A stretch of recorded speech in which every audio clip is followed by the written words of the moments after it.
Hello, everybody. Welcome to Week 4 of Season 6 here in the Cobalt Wins League.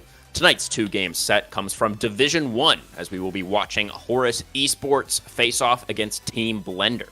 Both squads are searching for their second Nexus of the season.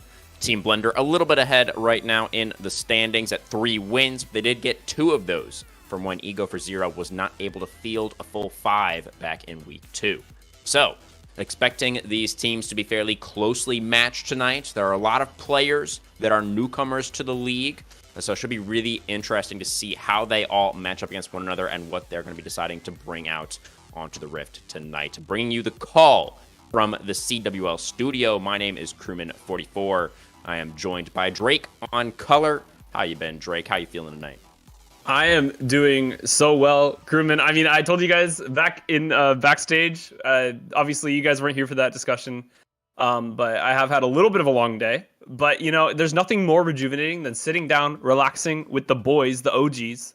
I haven't casted with you, Newman, in so long. It's going to be fantastic. But there's nothing better when it comes to just feeling good and just really... I would say recharging. This recharges my social battery. This recharges my battery to keep on going. I can't wait to see some insane League of Legends action. Absolutely. Hopefully our teams are fully charged as well, so we get some nice high-octane League to spectate this evening for ourselves.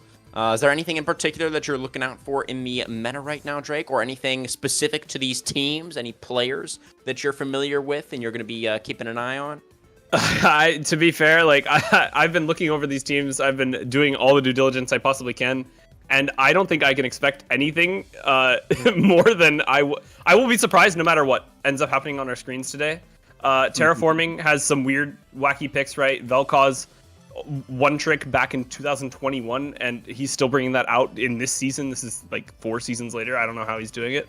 And like you look at the opposite side, right? You look away from the Blender that is Team Blender. Right, you look over to Horus Esports and Hoxtenka in that top side, not to be confused with Hoxtenka Gulbik. I don't know how we're gonna not get those confused once in this series, but either way, Hoxtenka in that top side, spamming Kai'Sa and solo queue. I mean, obviously Kai'Sa's super broken in the meta right now, but he is the top laner. I'm a little confused. So, you know, whatever happens today, I'm gonna be surprised. I'm 100% sure of that. You know, Drake, I actually did see a Kai'Sa top come out not too long ago. That was where did I see Kai'Sa top? It must have been I mean, it was one of the other leagues that I cast for, but it actually did quite well. No way. It ended up doing like 30k damage, and they won the game in like 22 minutes. It was pretty ridiculous. Well, either way, I know I'm going to be surprised because I personally haven't seen that. And then whether or not like it works, I'm not sure I want to see it. I mean, obviously, Trona is kind of a Xayah one-trick as well. So he's kind of a one-trick pony when it comes to that stuff as well. Obviously, it is a meta pick, right? He's been picking it because it's been good at the moment, I would have to assume, right? It's not entirely because it's the only trick that he has up his sleeve. But either way, moving him off of Xayah and putting your top laner on an ADC and putting, I don't know, maybe your bot laner on something wacky like Nasus, either way, it just doesn't sound good to me. But, you know, we're into draft. I'm excited to see what actually ends up happening. And, I mean, these two teams are definitely going to surprise us no matter what we end up seeing. Yeah. I mean, the Kai'Sa top kind of works in a similar way to a lot of other range top laners, right? 80 carries in the top lane isn't necessarily a new phenomenon. You know, we have seen things like that before, but the Kai'Sa does suffer from a lot of the same weaknesses that 80 carries in the top lane historically have suffered from. You know, they're very gankable. If they fall behind, they don't really offer anything later on in the game. So it is still a very risky proposition to put the Kai'Sa in the top lane, despite the fact that the champion is so ridiculously broken right now. So we will just have to wait and see what does end up coming through there. You know, there are some other things that can get put into the bot lane as well, like the Ziggs, I feel like has actually been somewhat popular recently. But moving into the first phase of bans here, Drake, looks like we're going to have the Nico and the Aatrox banned away by Horus from the blue side, and Kayn and Ornn banned away on the red side. Need to see the Kai'Sa, I think, in that third ban slot. It's going to have to come through.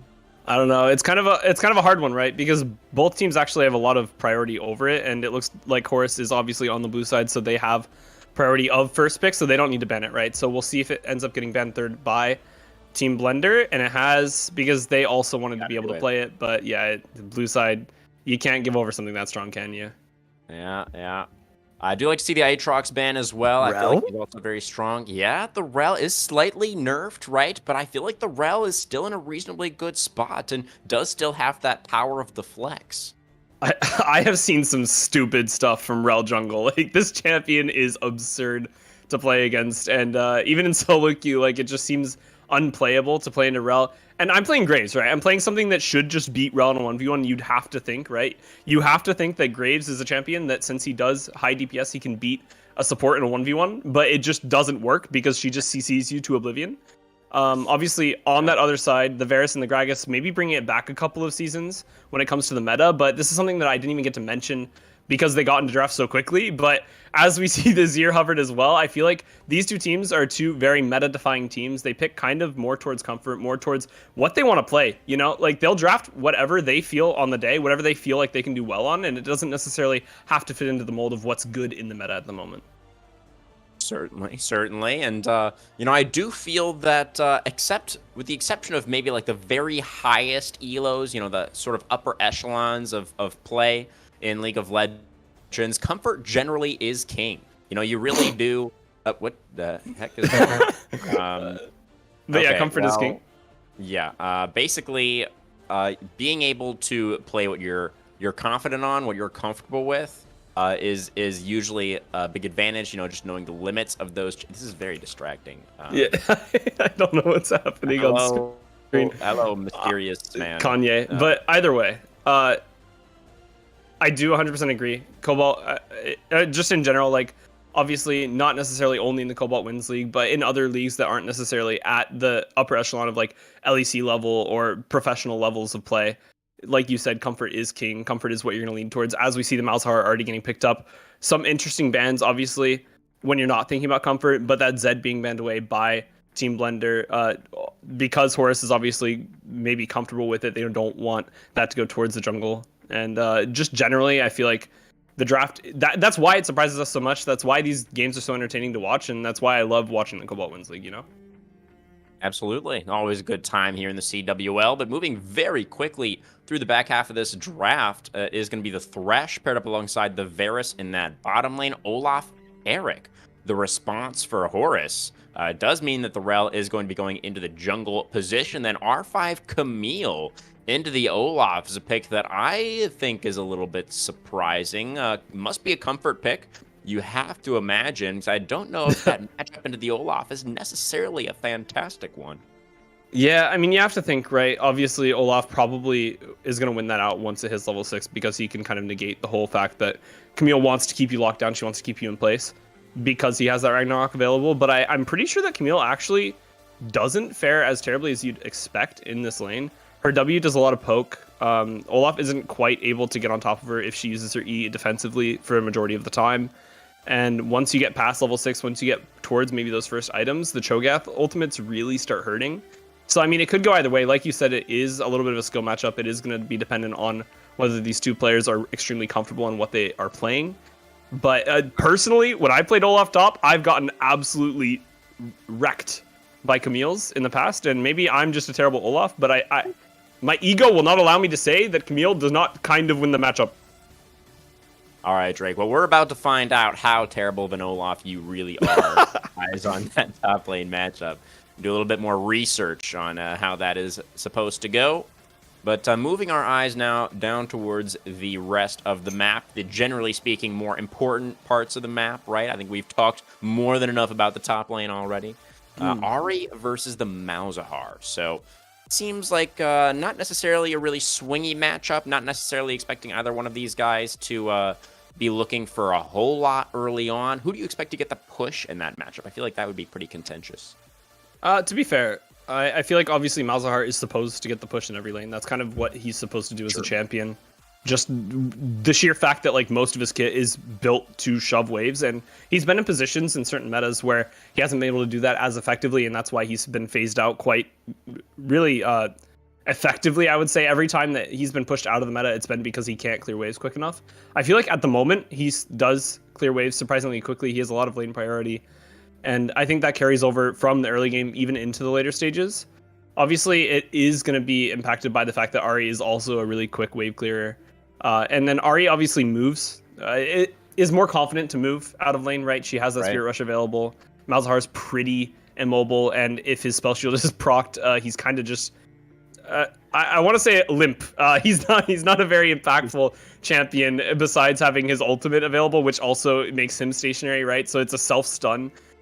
This champion is not super good on moving on his own, so he'll have to move around the Gragas, and I feel like maybe when we're looking at the pushing of these two lanes, we have to maybe keep our eyes maybe a lot more towards that jungle role. It does look like Rel will be in the jungle, Gragas as well, both really facilitating champions, not really relying on their damage as much as maybe a little bit of support from that mid lane. Yeah, definitely. So we will absolutely be keeping track of where those junglers are headed early on, what lanes they decide to prioritize. If they do feel like they can find that early impact. And eyes on the Malzahar as well to see if he can maintain push and prevent the Ahri from going for those very effective roams, right? Overall, Drake, though, we're about done with the spectator delay. Really quickly, which draft do you like better? Ooh, that's so biased, isn't it? I'm going to go towards Blender just sheerly because I hate playing... well, I hate the fact that Rel jungle works, so I want to see Blender beat it. That's personally like a pure vendetta effect, right? Obviously, if we're looking at wombo combos, like the activation of the comp and how easy it is to make this comp execute well, right? It does kind of, I would say, even out a little bit. Obviously, Varus is a little bit harder to play around because he is more of a poke champion than Aphelios. Aphelios, the name of the game is literally just keep him alive, and you have 3 champions that are able to do that quite well. So it will come down to execution, and I feel like maybe Horus have slightly easier on that front, but I do like seeing Rels get decimated, so I'm going to go with Team Blender. All right, we shall see, guys. It's going to be Horus Esports looking to tie things up towards the middle of the standings there. Team Blender looking to put themselves in a good position, moving towards the back half of the regular split. We're going to go to a short break, but on the other side, game number 1 of the night. We'll see you soon.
Welcome to Summoner's Rift. Ladies, gentlemen, everybody else, thanks for being here tonight. Week 4 of the CWL.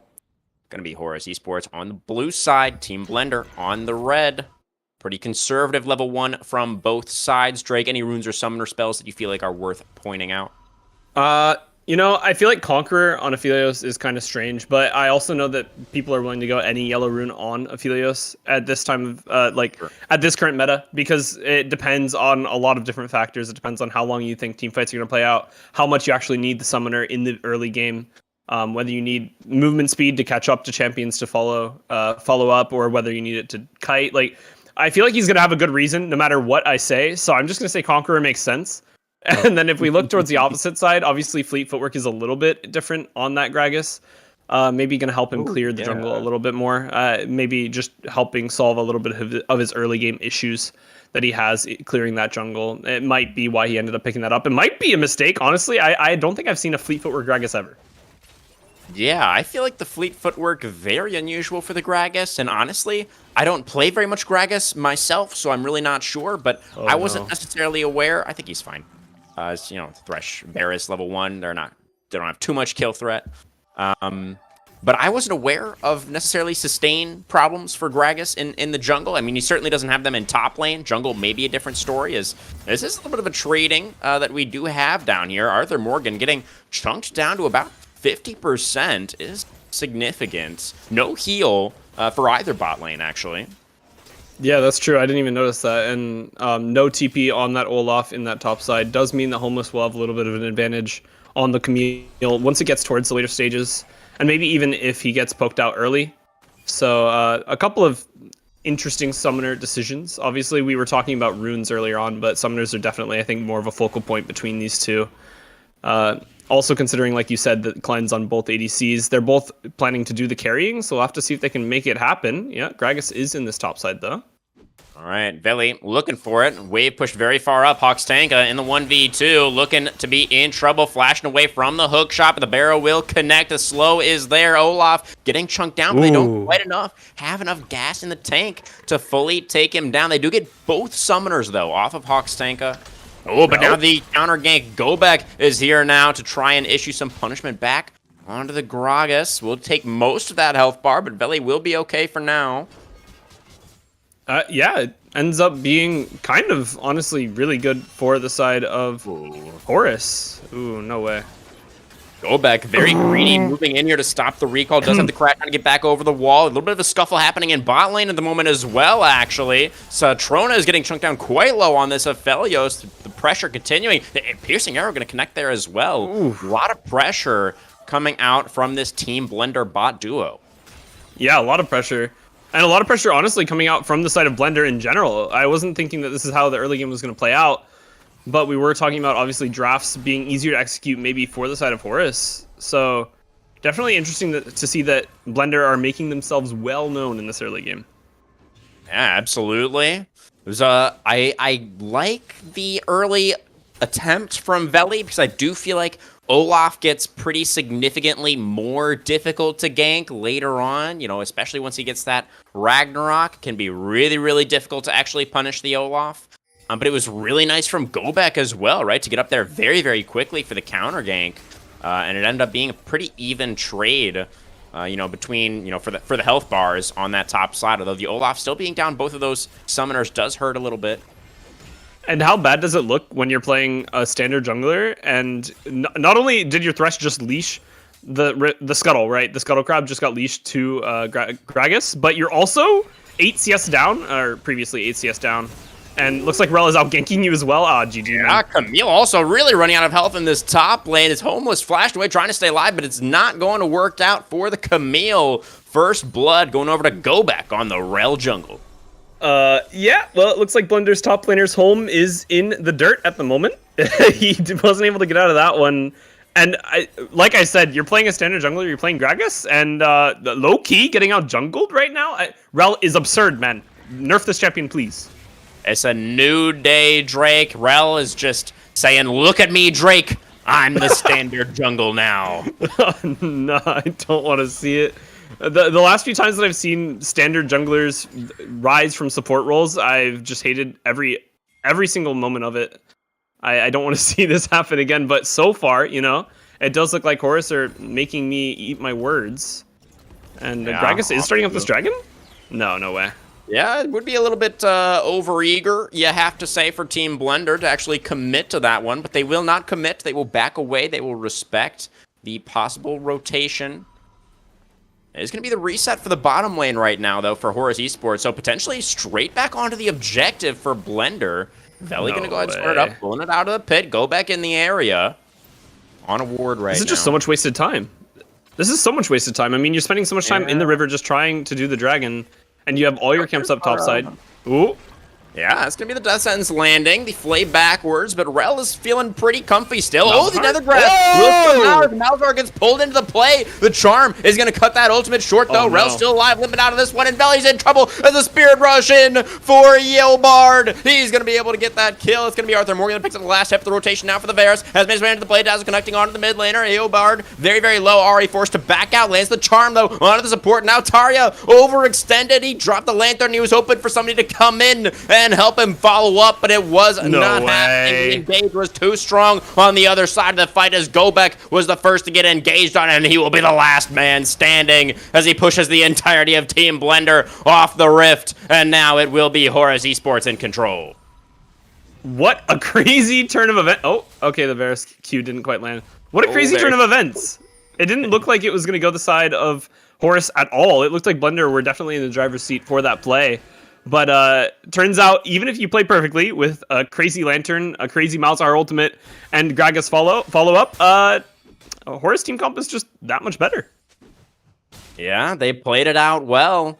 It was good movement from the mid laner to be able to count. Oh, the top laner's going at it up here as the Hextech Ultimatum comes up at Homeless, puts him in a cage, but it was him that was trapped in there with the Barbarian. Hawks Tanka picking up his first of the game. It didn't look like it was going to work out for him. Once again, I swear everything we're watching, my brain goes, "Oh, it's not going to go well for Horus," and then somehow it turns out exactly how they wanted it. I mean, obviously it doesn't look super impressive. You're just seeing Olaf right click, and he won the 1v1 from the Thresh here. It seemed like a little bit of miscommunication, I guess. It was at that point in the fight, I suppose it was numbers for Horus Esports, so maybe that was a little bit more on Tarya. Overextending there, trying to pick off some of those low health targets that the rest of the team just wasn't really in position to actually do so. And honestly, if somebody had followed up on that Lantern, maybe it actually would have been a lot worse for Team Blender. I'm not entirely sure. But yeah, I mean, that top lane 1v1, that's really Olaf's comfort zone, right? Like, you can't expect to go against the Olaf in a 1v1 like that when he's on low HP and expect to win. That's exactly what the champion does so well. So Homeless, going to need to clean things up a little bit up there. Going to need to remember how to play out this matchup. Yeah, he definitely will. And I mean, as you see this Gragas moving towards the top side, it's not necessarily a 1v1 either. So it doesn't always have to come down to you. You might be able to make something happen. Olaf, no Ragnarok, does have the flash, gonna flash now. Hextech, or a hook shot rather, will not quite connect. The Cho'Gath ultimate, not enough, but the sweep will be, as Jungler makes his way up there for Blender, and they do manage to get that return kill on the Olaf. But on the other side of the map, Drake, is that first neutral going over? Yeah, it's kind of a case of if you push somewhere on one side of the map, the other team will push back on the opposite side, and you see it all the time, even in solo queue, so it's not surprising that it comes back a little bit tenfold when you're in a case of actual structured 5v5s. Hawkstanka Gobek obviously securing that dragon because he knew that his top laner was going to get collapsed on by that Gragas, and sometimes the price to pay isn't always going to have to be a full 1-for-1, right? If Hawkstanka had backed off a little bit sooner, he would have been fine probably, and then they also would have gotten the dragon. But either way, you're going to be happy to get that neutral objective for just one death. Yeah, definitely. Hawks Tanka just not really having a lot of vision in the river at that particular moment, so could have been playing more respectfully. You know, like you're saying, you knew that the rest of the team was on the other side of the map, right? So could have been a little bit more respectful there, but ultimately decided that he wanted to try and press his advantage. Didn't quite work out for him, but still, the team able to trade relatively evenly. It looked for a minute there a little while ago like Veli was trying to start up this Herald, but Gobek was there, did push him off, and now it is the Rel back onto the objective. Thresh trying to get some information for the squad. So there is confirmation now that this Herald has been started up by Horus, but the contest will not come through. Veli has rotated back down towards those bot side camps, and it's going to be both of the early neutrals for Horus. And that kind of spells disaster for Blender, obviously, not just because of the fact that obviously 2 neutral objectives are now in the pocket of Horus. They have that advantage, but it's also the intrinsic value of the fact that you're on the back foot. On the mid lane, Tarja running out of HP. Spirit Rush comes out, and the kill's locked down. But the Nether Brass underneath the turret means that the Malzahar will be able to trade one back as both supports go down. I didn't expect that to happen. Tarja, a slight misstep, a trade of supports, and Eobard surely won't die to this. He doesn't have Spirit Rush. He does still have the Flash, though, and he does also have a jungler. Feeling pretty okay. Yeah, he will be able to walk that one out. And, I mean, as I was saying earlier, it's the intrinsic value of the fact that you're always on the back foot. Once again, you're kind of in the back foot even on that play. And it's just going to kind of keep coming back to bite you every time that you go to move towards an objective and you're an objective down. This fight bot side might... Looking. Has Cask. Looking for it. Trona. Beautiful pass from the Gragas. Gets the Aphelios right where they want him. Moonlight Vigil is good. Not good enough, though. And that will be the second kill of the game for Limonlu on the Varus. And turns out, even if you're on the back foot, if you make one proactive play and the enemy ADC decides to not press the F button, you can get a kill! So they're a little bit on the front foot now out of nowhere. They're evening up the kills, and hopefully they can look towards this neutral objective next with a very, very fed Varus. Yeah, Varus feeling pretty good now. Has that Duskblade completed after that kill. First mythic of the game for the Team Blender ADC. 90 seconds on our second dragon that you were just mentioning, Drake. So you do feel like this is going to be very, very important then for Team Blender to contest? To be fair, it's not the end of the world if Blender loses it, right? It is a Cloud Dragon. It is second dragon. It's not the third dragon, which is what's kind of objectively held as the most important dragon to fight for some reason. I personally think fourth is obviously because that's Soul Point. Yeah. But either way, right? Getting a dragon into your pocket means that dragon stacking isn't a reality for either team for quite a while.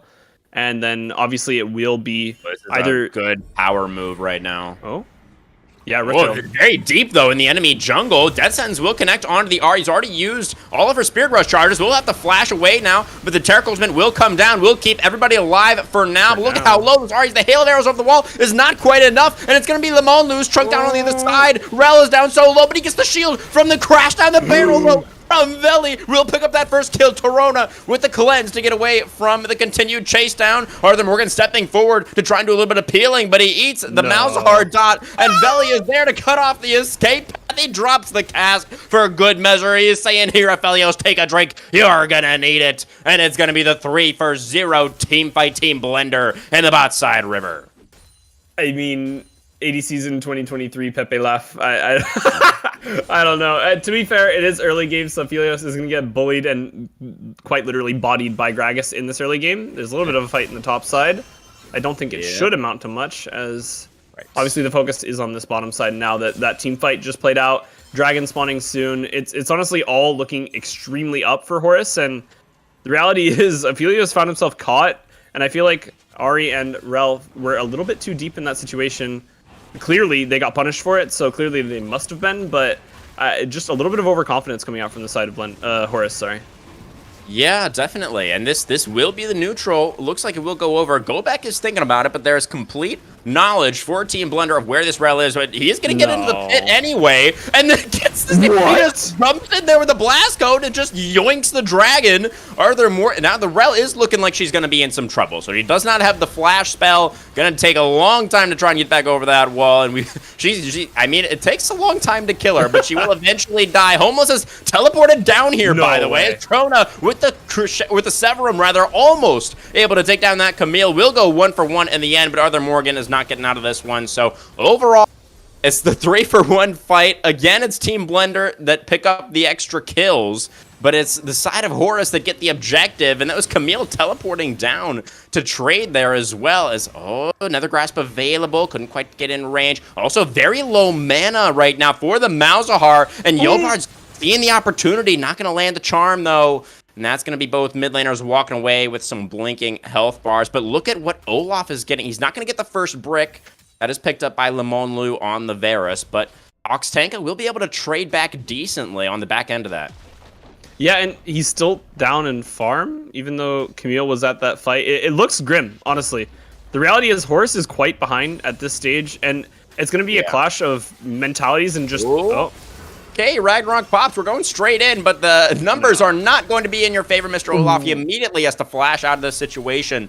It looks like he will be able to ghost his way towards safety. There goes your Olaf just using everything to survive. And yeah, I quite agree, Drake. Horus seems like they're in a little bit of a tough spot now. Although they did get that dragon. We have a Mountain Soul for this game. So if they can get themselves to Mountain Soul, many of their worries, I think, will be resolved.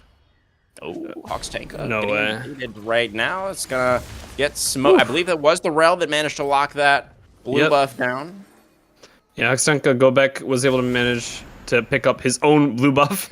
But I mean, it is going to be a clash of mentalities, a clash of game plans between these two teams. The reality is one team opted for, we're going to farm slightly better, we're going to play for team fights, we're going to play to win these, win just in the kill game, right? They are 4 kills ahead. And the other team opted, okay, maybe we won't win every team fight, maybe we won't get ahead in kills, maybe we won't have the most gold at the early stages, but we are going to get the neutral objectives, we're going to get the dragons and the Rift Herald. We'll have to see which one plays out better. It looks like Oxtanka is the one in danger again. Has nothing now, remember. He is pushing forward without really any tools to work with, and that is going to be the big old burst damage on the Olaf. This Yobar teleporting in with the Taric ultimate on already, but that is a lot utilized now for the side of Horus Esports, and the teleport in response coming out from terraforming rather, as Gobek going to be forced to go back in and try and do some peeling. Will be able to almost trade back onto the Camille, but Homeless will survive. The Rel will go down, and it's going to be Team Blender picking up some more kills. The gold lead is not really growing too much. It does feel like Horus are able to trade back pretty consistently on the cross maps. Look right here, Trona is doing some work on this tier 1 in the mid lane while the Herald goes over. But still, I feel like Team Blender, if they continue to win out in these fights, they should be in a good position going forward. Yeah, one of the best ways to describe it that I've thought about just now is it's kind of a macro versus micro game at the moment. The reality is, it does look like Blender do have the better micro. As we watch this replay, we can see that in action. Olaf getting absolutely obliterated. Ahri coming in with this Taric ultimate already on her is kind of a waste, like you mentioned. It's just blowing kind of your entire gasket at the beginning of the fight. And this Malzahar coming in late does mean that they're able to secure quite a good lockup onto this Rel. And not quite able to follow up onto that Ahri. Luckily, Homeless is able to flash out of that one and make himself make sure that he remains alive. And once again, your members survive on 2 HP. It looks like we're getting into the replay once again real quickly. Just maybe a Spectre glitch there. But either way, you all survive. You get 2 more kills. And they've been doing this kind of consistently for the past 5 minutes. And we'll have to see, obviously, if that's the correct game plan or if literally just trading objectives will win the game for Horus. I mean, it's interesting, right? Because normally, I would say that if you're winning in the fights, then you're probably happy with the current state of the game. But the gold lead is really not very significant at all. You know, Horus Esports, they've really done a pretty great job of trading. You know, they've secured 3 turrets to just 1 of their opponents. Oh, Veli gonna look for a big play here. The cast is a little bit awkward, though. Knocks away the carries, and the Gragas is just gonna offer himself up on a silver platter, but the other jungler going down very, very low. The dot from the Malzahar, the shielding will keep him alive for now. It's gonna be the Olaf who goes down. Yobar trapped in the high stack ultimatum, but Camille's underneath the turret. It's gonna take 1 more shot, and it's gonna be Yobar barely able to stay alive. Thresh also on a blinking health bar. Taria forced to go all the way back now. But that was almost something for Team Blender, but they ended up putting themselves in the blender. And here comes Trona flashing forward on the Aphelios, looking for the damage. Not quite able to lock anybody else down as Rel's going to go 1-1 with the Thresh. That was a team fight there, Drake. That was... oh my god, it's not over yet. It's Arthur Morgan. He's flashing forward. But they're not going to be able to find anything. The empowered arrow from the Mongo is going to punish that one real quick. Charm over the wall onto terraforming. He's chunked pretty low. Aphelios doesn't have the range right now to follow up on that one. Is that a 3 for 3, maybe? I think so. Looks like we might see a little bit more. Veli's trying to come in. Oh, the Q does land. Okay, no more damage to follow up. I have to pray that this fight is finally over.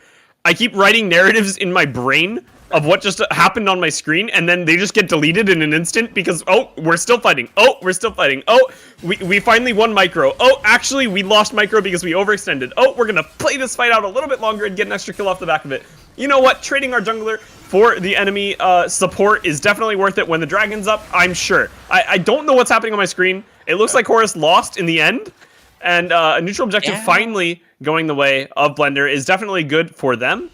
I really hope that Horus are able to maybe just collect some of the thoughts that they had in that last fight, because they were very scattered, but they did show signs of possibly being able to win that one.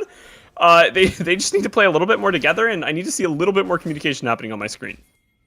Yeah, definitely. It was, Team Blender, they had been, okay. Hextech Ultimatum going to come out in the top lane. Immediate teleport in response from Yobar. Camille going to have to bail on this play real quick. Go off, ghosting forward, looking for this one, the lockdown. Oh, Charm not going to land, but it will not matter as Homeless is not able to get the hook shot back up in time. So it'll be a trade of the mid lane tier 1, though, as they do get a punish onto the enemy top laner.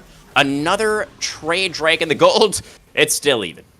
Yeah, and to be fair, I think that's a result of the trade being the opposite this time. The fact is, it looks like Horus are actually opting to go maybe more towards that kill game plan now, because obviously they've opened up the map as much as they can safely. Moving into those tier 2 turrets is a little bit scarier. It's a little bit harder to do, especially when you're behind. So opting maybe to just get a little bit more stabilization in the game, get a couple of kills, and really punish the side lanes like they just did. It does mean that the enemy team is able to pressure exactly how you just did, right? When you pressure for kills in those side lanes, you're going to lose a lot of your safety in the mid lane in other lanes, and that's exactly what Blender were able to capitalize on. And it's good to see that both teams have kind of a very similar game, just knowledge and base level of understanding of the game, and they're playing very similarly around that. It creates a lot of tension, and as we move towards this 30-minute mark, I really can't predict who's going to be able to win this one. Yeah, really hard to call from here. I definitely agree. Could be anybody's. We just need to see Team Blender maybe not dive underneath turrets. I mean, but look at the shutdown on Varus. That is a big old shutdown on it. Yeah, Limonlu having a phenomenal game, incidentally. I'm glad you mentioned that. They're looking for him. They wanted that shutdown, but the appeal there from Belly.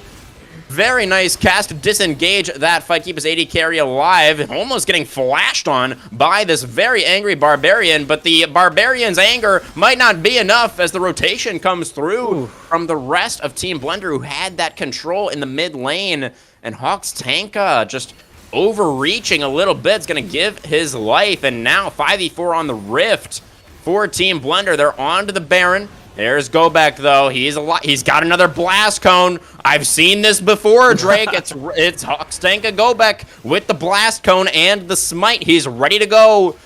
Go ahead and keep hitting that Baron, guys. Just okay. The blast cone will be denied. Terraforming gonna be bodyguard, getting another grasp onto that Rel. And now we gotta burn down the Baron, guys. We gotta burn it. No, Rel is just gonna be able to get into the. Oh, Aphelios moment is there. Oh, okay. Wait, what? Aphelios killed the Baron. Wait, Twice? What just happened? What in the world just happened? I was watching Rel, and meanwhile, on the other side of the fight, the entirety of Team Blender just put into the blend. They got put in their own blender, Drake. What happened? Yeah, not quite an ace. We didn't pick up Teria. We'll obviously be able to watch the replay, but from what I can make of it, it was just... the reality is, you're fighting for this Baron when you're in a position where you're kind of controlling the game, right? You found your way into a controlling position in the game. As we do watch this replay, you can see that their health bars are just getting lower and lower as this fight drags out. The longer the fight, especially when involved with Baron, it means that your armor is reduced, your magic resistance is reduced, and you are grouped the heck up for that Aphelios ultimate. It's just insane. Everybody's getting shredded. It is an Aphelios moment. He killed the jungler. Yep. He killed the jungler before the Baron. Yep. And then obviously does follow up onto Malzahar over the wall. And it just means that every member of your team died. You gave over huge shutdowns. And Horus are now the ones who are in a very commanding position in this game. Obviously, Blender, we're in such a good position. I hate seeing it happen, but it's when you push the pressure of the game while you're ahead, it doesn't always work out for you, and this is a prime example of that. Absolutely, yeah. They thought that they were safe to start up that Baron because they had the numbers advantage. They had just got that pick onto the top laner. But then they weren't able to control the territory effectively, right? They allowed Gobek to move around the backside of that Baron pit, stalled out the take on the objective, and gave Trona the space, especially when Terraforming moved over there to zone the jungler. The Felios had all the space he needed to completely take over. Trona now on 2.5 items, getting very, very close to, what is that? Nice. It can't be an Infinity Edge because he already has a Gale Force, and Infinity Edge is a Mythic now.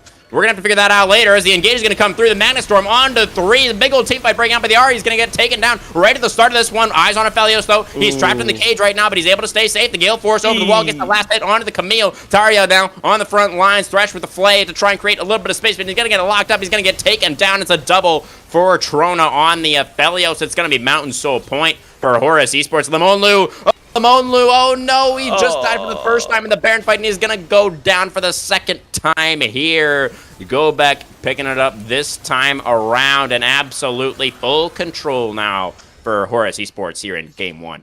I mean, Trona's just a bit of a problem, isn't he? Aphelios, it is just the Aphelios day. It is Aphelios. Aphelios is the game. You can watch in this replay, obviously, he was the target of this Camille. He does get caught in the Hextech ultimatum, but it is a call the ambulance, but not for me situation. Yeah. Thresh is next to get followed up upon, just absolutely deleted. And Varus, what are you doing, man? You know you can't stick around here. He does end up getting followed up upon as well. Really good Q coming out from Hoxtenka in that moment, obviously. And just another cleanup. It looks so even, right? When you look at, obviously, the gold, when you look at the kills, it doesn't look as huge of a difference between these two teams as it actually is right now. But it really feels like Horus has absolutely taken over with those last 2 team fight wins as well as objective secures, right? It just... honestly, it feels like, as we were saying, we can't predict the outcome of the game, right? We weren't sure which team was actually going to be taking the lead, and for right now, at least, especially because Aphelios is a scaling champion, Olaf doesn't scale terribly either. You also have Ahri, who does quite a bit of damage towards the later stages. I do feel like Horus are quite in the driver's seat, and Blender really need to find some sort of miracle, some sort of massive mistake from Horus if they want to be able to find their way back in. Yeah, and it's tough, right? Limonlu was really far ahead, was really strong on this Varus, but he went for the poke build, right? I mean, I don't think the build is just bad, like... In general, you got a little bit of a fight breaking out here as Homeless is getting... okay, that's going to be the... There's that lethality Varus damage is going to come through. And absolutely shut down that support. Now it's Gobek on the front lines. Death Sentence not going to land, and now it's Veli getting burned down. Trona still so safe in this backline. They just cannot get onto the Aphelios, and he's going to be able to make that a 1-for-1 once again. Death Sentence going to land, but... Okay, decent damage from the Varus. The instant cleanse. Comes out Limonlu. Oh, the Aphelios damage from the sniper rifle from the Calibrum is enough. Takes down the Varus, and with that, you know, there's not a Baron buff or anything on right now for Horus, so it looks like they're not going to be able to break it into the base just yet. But they're just they're going to be winning the fights now. Really feels like. I mean, it is just the Trona show. We obviously see that it worked out well for Blender in the beginning of this team fight, but your Gragas gets deleted. All of a sudden, you're on the back foot, and you can't run fast enough. I mean, you'll get baited in by your Thresh Hook in this moment, right? Slightly, trying to get some sort of poke damage down, but just enough follow-up, barely, with the Infernum from that Aphelios is going to be enough. And he's doing so much damage at this point, and all members of the side of Horus are, if they're given the potential to do so. I don't even know who you actually want to pick. They pick the Tark first, and then they lose the 4v5. Like, who do you target? I mean, you got to get on Aphelios. You somehow have to get on Aphelios. But how? Yeah, I mean, that's the thing. I mean, you have divers, right? You have Camille Gragas, but they just haven't really seemed like they're really synced up when they're going for these dives. I feel like it's usually either one or the other is going in by themselves and just getting blown up, like, instantly. And it's really hard for the carries to follow up, right? Like, Varus can throw out a Q, but he can't walk forward against, you know, Ahri, Rel, Olaf. No, that would just be a death sentence. And Malzahar isn't long range enough to be able to follow up on these dives. And the positioning from Trona has been so good, just has not been has not really been any danger in any of these fights over the last, like, 10 minutes, it feels like. Yeah, and something I was kind of unable to identify in the draft and maybe in the early stages of this game. Yeah, I don't... No way. Okay, yeah, he's able to walk his way out of that one. Go back giving me a little bit of a scare, but just in general, right? The Death Ball team comp on the side of Horus is phenomenal. It is protect Aphelios, run down the enemy team, and nobody can win if we straight up just stat check them. It's quite absurd, especially when Aphelios is already ahead. Did look like that Bloodthirster was the item that got picked up with that BF sword. Moving into your 4th crit item now, it should be GA with a commencing stopwatch, but GA doesn't have crit. I don't know. I don't know what's going on in that build, but I'm not sure we'll get to see it as the Baron gets started up. They're going to burn it down pretty quickly. Is the right guns, as we can see, for Trona has red-white. Gragas over the wall. Is it going to be Veli's turn to get the steal? They're flipping it, but it's going to go to Rel. Rel picks it up, and now it's Veli trapped in the middle of everybody. Does have a lantern. Will be able to get his way out, and the brilliance from Tarek will dissipate. Oh, Baron does go over, and Mountain Soul spawning right now as well, at least for the side of Team Blender. They did not lose anybody, but Homeless did commit the flash to survive, and Limonlu also no flash on the Varus. Gonna be really tough for Team Blender to get in here, and if they lose Mountain Soul, then this game is as good as over. You know, Lethality Varus is not going to be able to do anything if he's playing against Mountain Soul. I mean, Blender only have components. They haven't hit their spikes yet. Camille is nearing that Death Stance. On the other side, you see Garage Shot from Malzahar. Oh, denied. The flay backwards, gets go back out of there, and Homeless with the lantern. Doesn't matter, though. Still goes down. The Ignite burns him down, and now it's going to be Tarja forced to flash away, barely able to stay alive. Morgan also very, very low. Go back, getting engaged on. Oh, Malzahar wanted to go for the Nether Grasp there, but cannot stay in range long enough. Look at Trona just walking forward, just auto-attacking that mid laner to death. He's an absolute raid boss. He cannot be taken down. He cannot be touched. Limonlu can do nothing in the face of this power of the Aphelios. The Mountain Soul will go over. The Calibrum will connect. And it's going to be the ace completed for Horus Esports as they walk it down mid lane and look for their Game 1 win. Trona, you dirty dog. Oh my god. I will never doubt Conqueror ever again on this guy. It clearly worked. He didn't need fleet footwork to follow up on his enemies. He clearly was able to follow up quite well enough. He didn't miss abilities. This Aphelios was a monster. And to be fair, all members of Horus were able to play extremely well, but that's clearly my MVP for this game.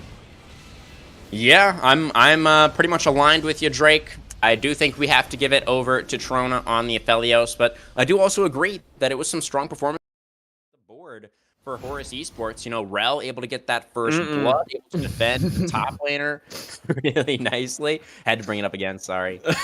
You know, maybe we could say that Hawks Tanka had a couple of instances where overextended a little bit in that top lane, maybe a couple of times where the Olaf didn't have to die, but it was for lore reasons, right? Olaf wants to die, it's kind of his thing, so we can forgive those. But yeah, really clean overall from Horus. You know, Rel with a couple of objective steals as well.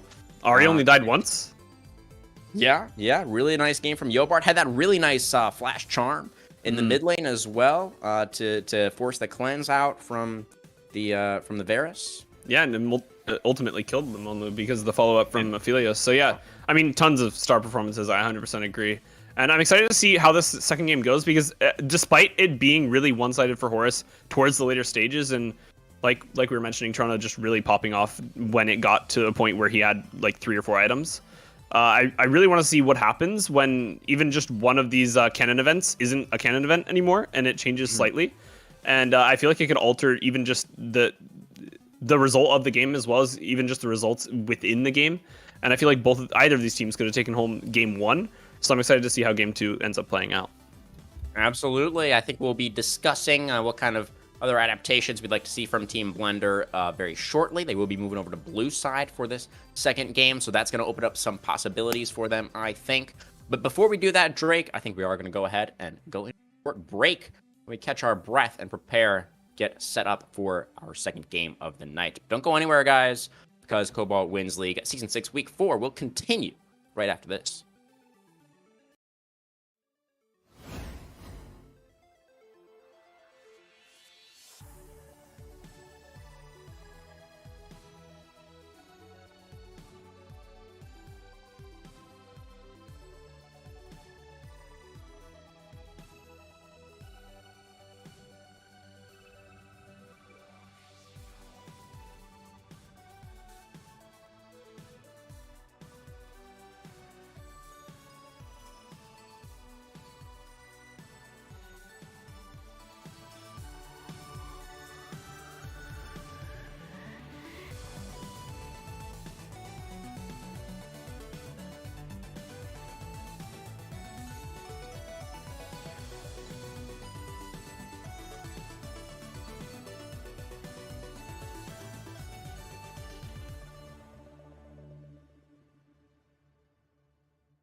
Welcome back, everybody, as we prepare for our Game 2 draft.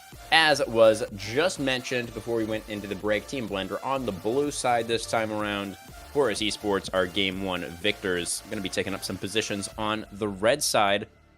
Drake, what kind of adaptations would you like to see either in draft or in gameplay from Team Blender to try and make this an even 1-1 on the night? They put my minds through a blender with the Malzahar pick. It isn't super meta. It hasn't been picked quite often. It hasn't been picked at all. I'm gonna be honest. I haven't seen Malzahar ever in the past few months. I've seen, obviously, like I said, I have studied up a bit. I've played against a couple of Malzahars in random solo queue games and seen that obviously he does have some power compared to how he used to play, but he's a lot weaker than he used to be, as you can see him getting decimated on our screens right now, previously in that replay. But either way, I want to see him on maybe something a little bit more comfortable in the mid lane. I want to see maybe, I'm telling you, he played Vel'Koz in 2021. It is a weird champion. It is not super good right now, but it has true damage, and that means it's broken. So maybe we need to pick Vel'Koz. I don't know. Maybe we need to go towards the Syndra. Maybe we need to pick more meta comp champions. I wouldn't mind it, because obviously we talked about how comfort is king, and that's ultimately just how we want to look at these games, obviously at the level that we're playing at. But I also think the intrinsic value of champions being meta, of them being extremely strong in comparison to other champions, if you're not overly comfortable on any champion specifically, that like for in this instance, if Malzahar is something that you're super comfortable on, but we saw it obviously do that, why not just play something that's super broken in meta right now, Yeah, absolutely. I mean, maybe just really liking the matchup into the Ahri or something that's like true. that could be an explanation for terraforming there. But yeah, I mean, ultimately, I do think that the mid lane pick maybe is something that could be switched up a little bit. Kai'Sa is something that they no longer have to ban, also, True. as they are now playing on the blue side. So, that does free them up to maybe look towards either an Aphelios ban, or maybe if they feel like the Rel was a really big problem, we could get that out of here. So, that can maybe open things up a little bit in terms of giving themselves more draft options. And I don't mean to dog on terraforming. The bro played well. He played Malzahar probably the best I could have seen him played.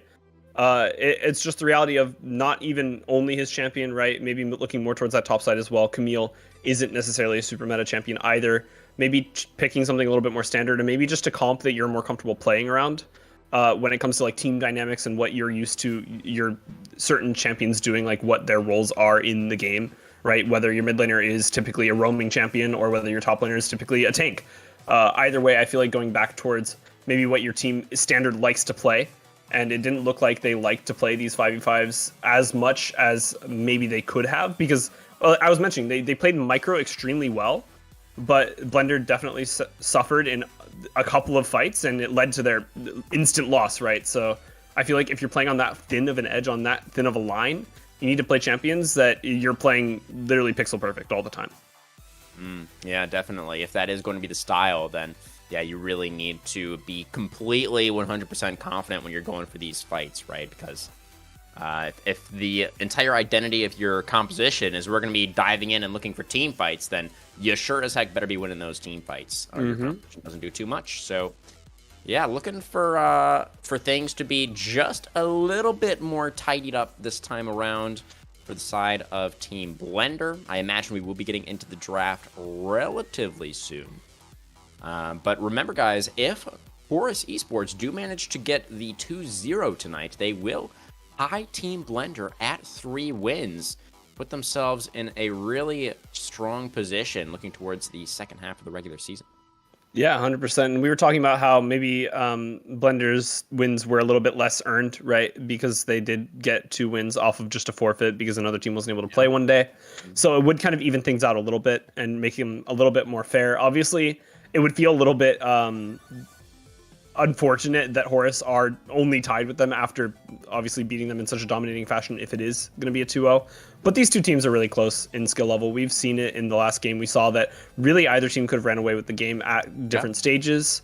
Even in this moment that we're seeing on our screens right now, right? 5 kills in the lead. They have kind of a demanding control of the game, but they overstep a little bit not long after as we see the Baron play. It's pixel perfect with what I'm talking about. But either way, it did.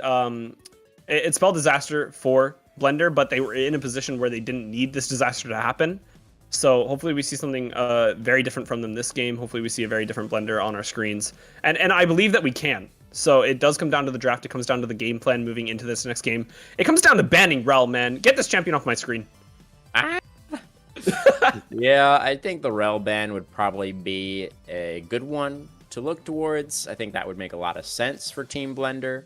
Definitely expecting that, you know. And they don't have to ban Kaisa, so that's a free ban. That's true. That's true. Do they want to hang on to both the Kayn and the Ornn bans, do you think? Or is one of those maybe turning into a Phelios ban? What do you think about those options? Well, you see, Kayn is busted in arenas, so we have to ban that.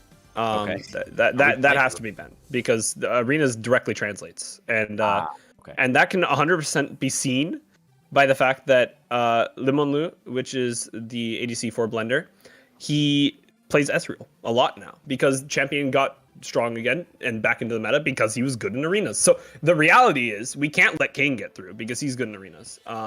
And maybe Aphelios is another ban. I do feel like it looked really, really strong on Trona, but he has other hyper carries, right? He's super comfortable on Xayah, which is honestly even more safe, and on red side actually a pretty good pick. I wouldn't be surprised to see him pick that up if Aphelios gets banned. So there might not be an answer in that ADC role if you're looking for one there. But either way, there's definitely a lot of thought that needs to go into this next draft. And when both teams are looking at this drawing board, I feel like it's definitely the side of Blender that need to start adapting things. Possibly that is the delay on actually getting into this champion select. Is Blender just needs some more time to strategize. I'm not sure how much time they're actually allotted, technically speaking. Okay, we will be getting into the draft relatively. I'm just getting word. It's coming, guys. It's coming, not right now, but in the somewhat near future. So I've not been given a definitive time, but a couple of minutes, okay, is the word. Thank you, production. We have been given a definitive time, like you said.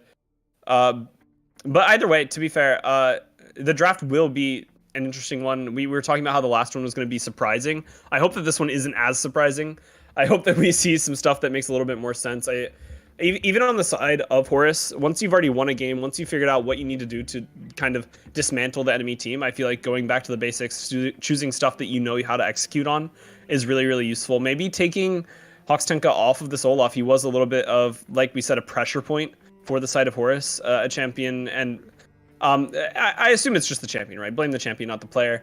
But he was overextending a little bit and found himself in a couple of precarious situations, and maybe putting him off of that Olaf, maybe on something that does better in the side lane, or if you're not going for that side lane push at all, go more towards those bruisers or tanks that make really good plays in team fights. I feel like both teams have a lot of places to develop, and Horus maybe needs to look towards that top side in this next draft.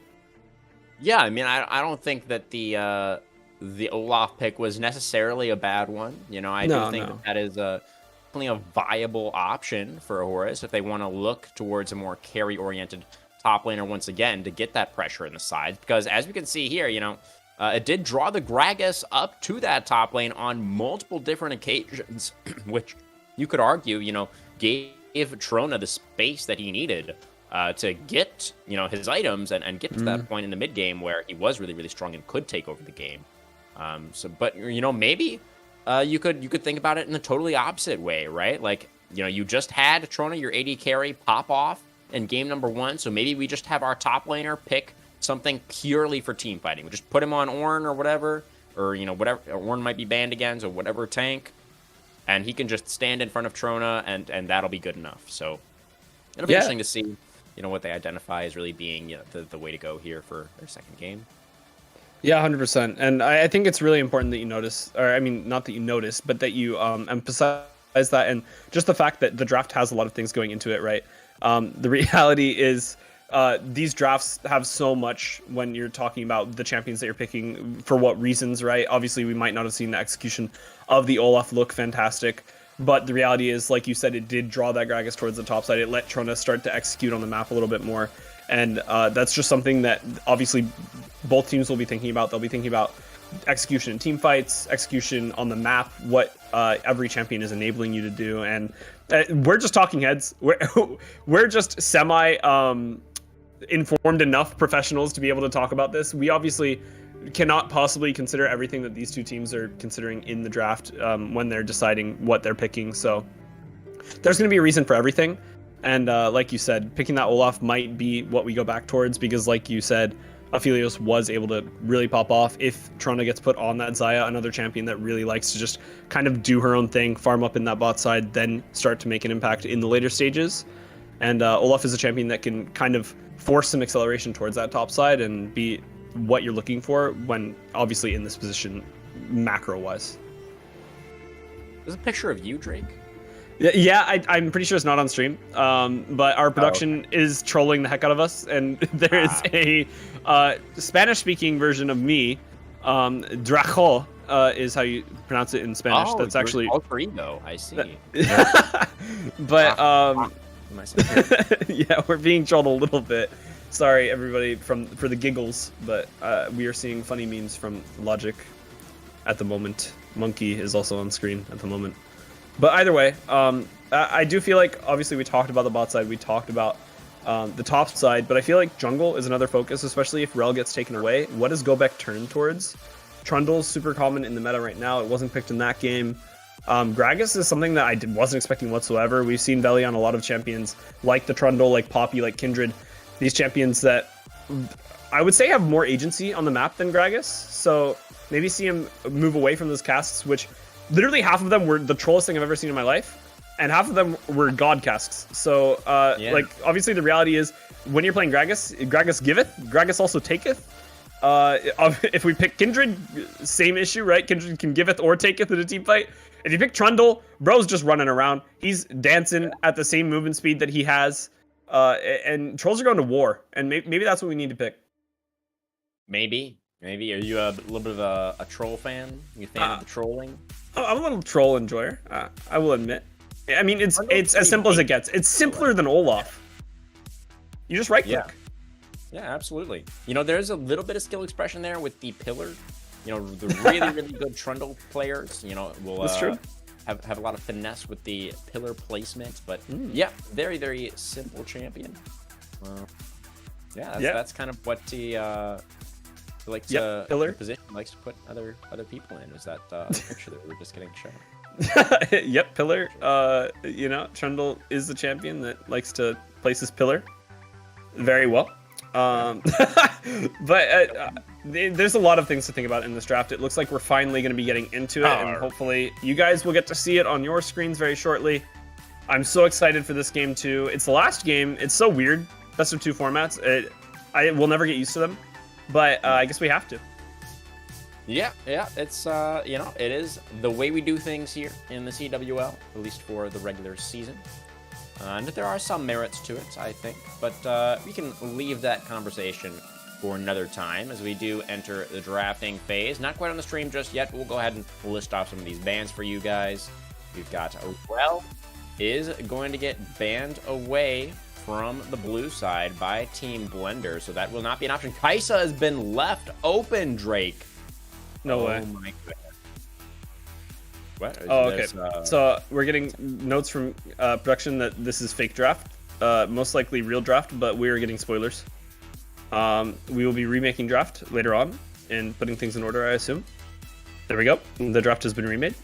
A couple of technical issues. You know, it's a small indie company, and we're a small indie division. No, we're not. This is Div 1, right?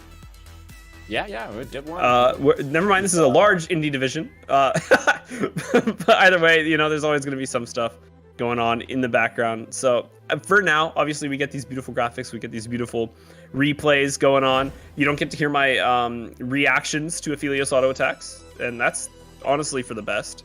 It wasn't quite PG, as our producer was letting us know. But they're all in order. We're getting into draft. We can see it on our screens. We got a little bit of spoilers. You said Kaisa got picked first side for Blender? Yes, that's right. Kaisa slipped through the ban phase. Shouldn't be allowed on 13-14, but has happened. That's all I've seen so far, though. It's Kaisa being one. After Kane that, ban?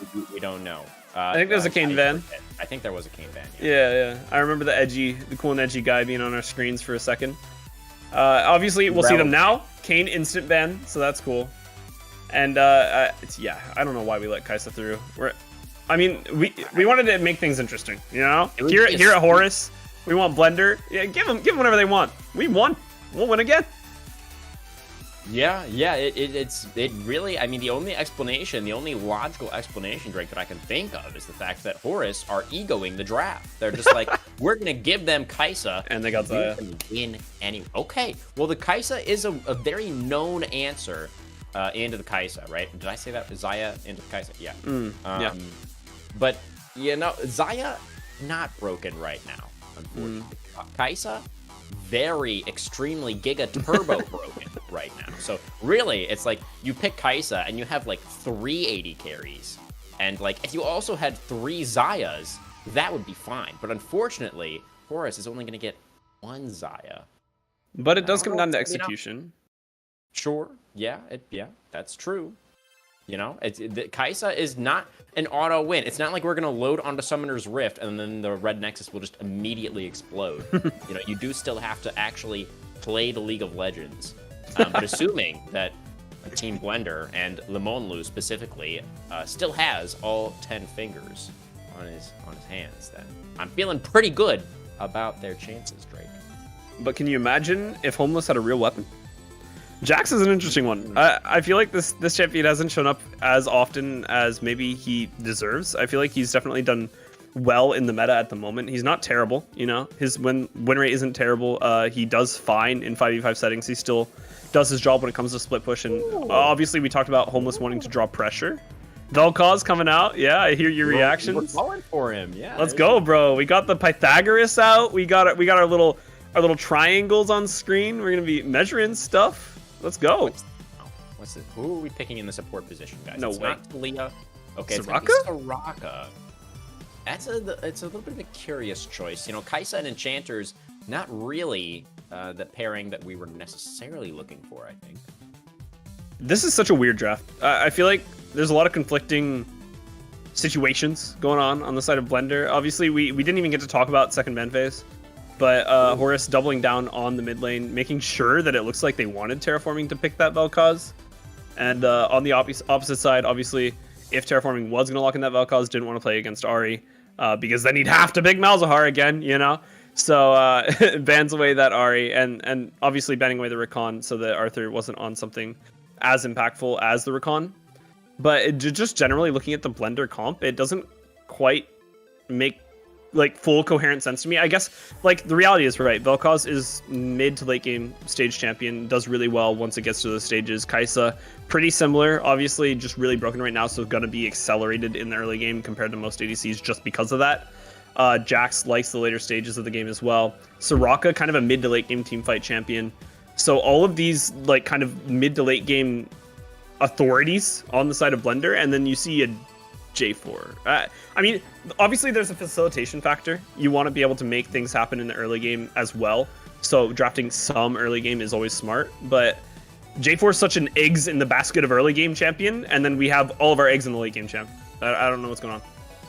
Yeah, it is a little bit curious. It does feel like the draft is kind of trying to do a couple of different things. But I will say, though, Drake, that I do really like the combination of the Jarvan with the Vel'Koz. You put them inside the Cataclysm, and then they cannot run away from the big old Death Laser. So that is a combo that can work out. But then the question that we're kind of left with is, who are we actually engaging on with that combo? Because if we look across to the other side of the rift here, we've got a whole bunch of frontline and a Zaya. So, I mean, Vel'Koz does also do a lot of damage to frontline, to be fair. You know, he's got the true damage in the kit that I think you mentioned a little bit earlier on. So, you know, that can still look good, but I don't know if that's necessarily the ideal teamfight setup for Blender. I mean, I guess, like, you can take into account, right, Horus did draft 5 champions. Well, 4, right? If we include Poppy. That's usually how League of Legends works. Let me get to my point. Poppy is the exception in this case, in very, very slim scenarios, right? He's not a but champion. To what I'm saying, all right. let me build into it. but the 4 champions besides Poppy, right, cannot get over a Cataclysm without Flash. So if you're in a team fight where J4 is in a position where on clumped up members of Horus, he can literally force Flash from 4 members of the side of Horus if Poppy isn't able to E to somebody outside of the Cataclysm, because obviously if she can, then she can get out for free. But if she can't, then she too also has to Flash. And that's 5 members on the side of Horus that have to burn Flash immediately in a team fight, which is so grim. So, I mean, like you said, J4 is going to have a ton of value in these team fights. Kaisa is super strong, broken champion at the moment. Vel'Koz, obviously, terraforming's on that comfort, and we were talking about it being king. So, I mean, there's a lot of things going for the side of Blender here, and despite the ease of execution on Horus, the I would say, generic balance of tank, damage, CC abilities on the side of Horus, Blender have stuff to show us here. Absolutely, and hopefully the stuff that they show us will lead them to a Game 2 victory so they can get the draw in tonight's match. It's going to be Horus Esports looking for the 2-0, looking to tie things up in the middle of the standings. We'll see if they can do it as we head on to the Rift for game number 2. We'll be right back.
Alrighty, everybody. CWL fans, welcome back to Summoner's Rift for Game 2. Team Blender now on the blue side. HRS Esports now on the red, looking for their second Nexus of the night.